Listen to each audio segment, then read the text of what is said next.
Yeah. Yeah, barking toad. There is a link to barking, a Yeah, very tenuous link to barking.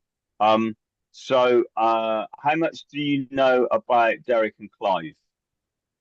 not much. As in Peter Cook and Dudley Moore. Yeah. So this showing our age now. So Peter Cook and Dudley Moore, back from the '60s, fantastic comedy duo.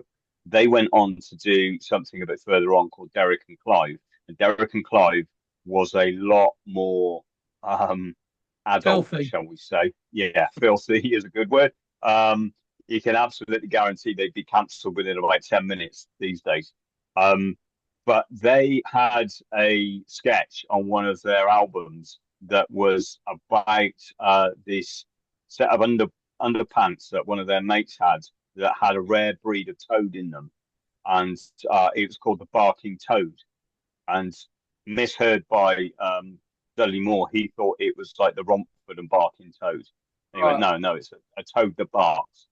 It So goes that's woof. where goes woof. So that's where Barking Toad came from. So me and Matt, years ago when we got started putting shows on in Cirencester, which is where we're from, which is in Gloucestershire in the Cotswolds, we we decided we were going to put a night on, and we said that we didn't want to tie it to the venue that we were at, so we could be a little bit more fluid and move it around if we wanted to. And we were sort of trying to come up with ideas what we are going to call ourselves. And as I was walking home from the pub after our meeting, I was listening to the Derek and Clive album in my headset, and suddenly Barking Toad came out. And I'm like, that's it, that's the fella. So that's where Barking Toad came from. It stemmed from the pub. Yeah, absolutely. Yeah, quite right. So, did you intend just to be a one-off night thing, or did you plan on sort of like doing monthly events? Uh, It well, was I always going I to be did monthly.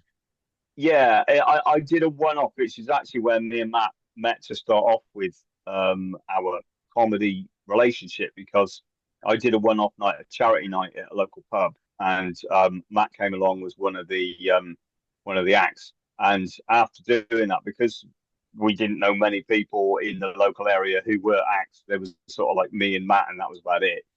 We sort of got together and said, "You fancy putting a night on?" Because where we are in Cirencester, there's not a lot going on of this nature. So, you go down Bristol way, there's quite a bit, and up into Birmingham, go across into Oxford, that sort of way, it starts to get a little bit busier. But where we are, there's nothing going on. So for us, we're going, well, how do we get more comedy? How do we get more nights? We'll put a